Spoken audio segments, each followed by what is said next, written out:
Right now, someone in Australia is earning $26.44 an hour, staring at their bank account on a Wednesday night, wondering if they can afford a takeaway coffee tomorrow.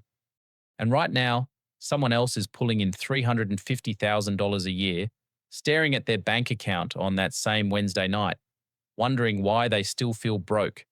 Both of those situations are real. And today, we're going to walk through every single pay level in Australia, from the national minimum wage all the way to the top 1%, and show you exactly what life looks like at each stage.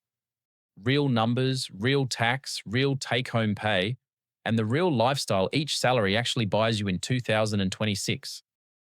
Let's start at the bottom. The national minimum wage right now sits at $26.44 per hour after the Fair Work Commission's 1st of July increase. That's $1,004.90 a week before tax, or roughly $52,255 a year if you're working full time. After tax, you're taking home about $45,000. That's around $1,731 per fortnight landing in your account. At this level, life is tight. The average rent in a capital city is eating up $600 to $700 a week alone, and in Sydney, the median house rent has hit $850. That's more than half your take-home pay going straight to keeping a roof over your head. Groceries for one person run roughly $150 a week. Throw in electricity, phone, transport, and insurance, and there's almost nothing left. Saving feels impossible. Building wealth feels like a fantasy. You're not failing. The system just wasn't designed to let you get ahead at this wage. And the worst part is, millions of Australians are stuck right here, doing honest work, showing up every day, and still falling behind. Now let's step up to $60,000 a year. This is where a lot of Australians actually sit. The typical Australian taxpayer earns around $66,000 in total income. And the typical worker, including part-timers, earns about $75,000.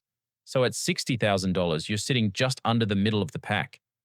After tax, $60,000 leaves you with about $50,280 per year, or roughly $1,934 per fortnight. Life here is still a grind, but you've got a little breathing room. Maybe an extra $100 a week to put towards savings or paying down debt. You're probably renting with a housemate, driving a car that's a few years old, and cooking at home most nights. And here's the thing. If you're at this level and you're intentional with your money, you can start building momentum. Even $50 a week into an index fund adds up to serious money over 10 or 15 years. The people who break out of this bracket aren't always the ones who get a massive pay rise. They're the ones who learn to make their money work harder than they do.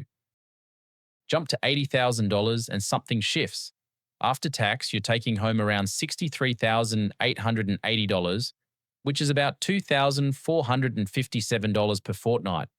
You can now afford to rent a decent place on your own in most cities outside of Sydney. You can put money into super beyond the compulsory 12%. You can start building an emergency fund without feeling like you're starving yourself to do it. At $80,000, you're earning more than 60% of Australian taxpayers. The danger at this level is lifestyle creep. This is the pay bracket where people start financing new cars, upgrading apartments, and eating out 4 nights a week. And then they wonder why they still feel like they're living pay to pay. The people who get ahead at $80,000 are the ones who keep their expenses at the $60,000 level and invest the gap. That difference, roughly $15,000 a year invested consistently, could grow to over $400,000 in 15 years with compound returns. That's the price of discipline, and that's the cost of ignoring it. Now, $100,000, the magical 6-figure mark.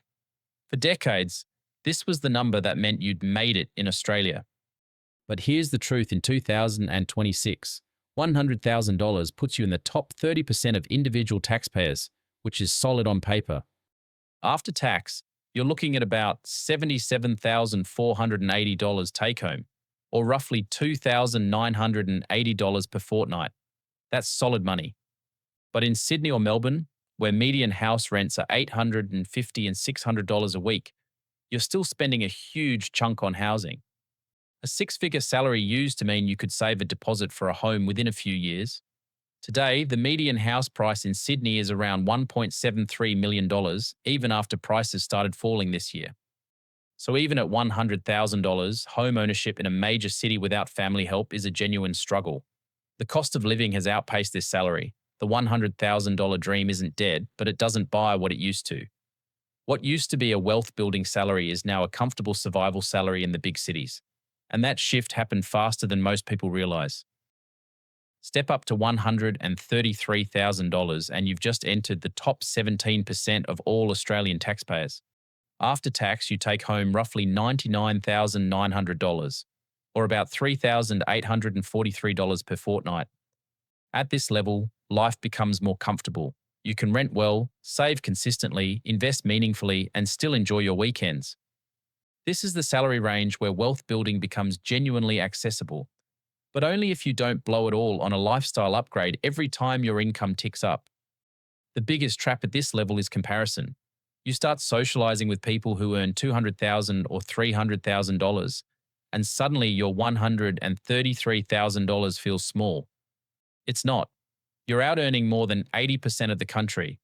Stay disciplined, and this income level can change your entire financial future. At $180,000, you're in the top 8%. After tax, you're taking home about $128,730, which is $4,951 per fortnight. Your effective tax rate has climbed to around 28.5%. That means the government keeps nearly $1 out of every $3.50 you earn. You feel the tax at this level, but your disposable income is strong. You can max out your super contributions, invest in property or shares, and build real passive income streams on the side. Life at $180,000 is about options. You can choose where to live, when to work, and how aggressively to build wealth. But you'd be surprised how many people at this income still live pay to pay. A big mortgage in Sydney, 2 car loans, private school fees, and suddenly $180,000 feels tight. The income isn't the problem, the commitments are. And that's a lesson most people learn too late.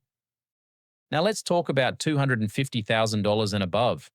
At $250,000, your take-home after-tax drops to roughly $166,600. You're paying close to $83,400 a year in tax and Medicare. Your marginal rate is 45 cents on every dollar above $190,000, plus the 2% Medicare levy. At this income, every extra dollar you earn, nearly half goes to the government. This is where smart tax strategy becomes essential. Salary sacrificing into super, investing through structures, and managing your deductions all make a real difference at this level. Lifestyle-wise, $250,000 is upper-class income. You can live in a nice suburb, drive a good car, take overseas holidays, and save aggressively. If you're disciplined, you could be financially independent within 10 to 15 years at this pay level. And then there's the top 1%. That now starts at $419,000. After tax, $419,000 leaves you with about $256,000. You're paying roughly $163,000 in tax and Medicare alone. At this level, time becomes the real currency. The question isn't whether you can afford something. It's whether it's worth your time and attention. The risk here is complacency. High earners often assume the income will last forever, so they spend accordingly. But careers change, industries shift, and health can fail. The smartest people at this level are the ones converting active income into assets that generate passive income, so they're building something that lasts beyond their working years. So here's the real takeaway from all of this. Your pay level matters, but it's not the whole story.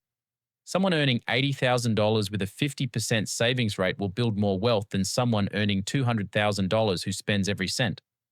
The gap between where you are and where you want to be isn't just about earning more. It's about keeping more of what you earn, investing it wisely, and giving it time to compound. Wherever you sit on this scale right now, the single most powerful thing you can do is close the gap between what you earn and what you spend. That gap is where financial freedom lives. If this shifted how you see your income, do me a favor and hit the like button, subscribe to the channel, and turn on notifications so you don't miss the next one. I'll see you there.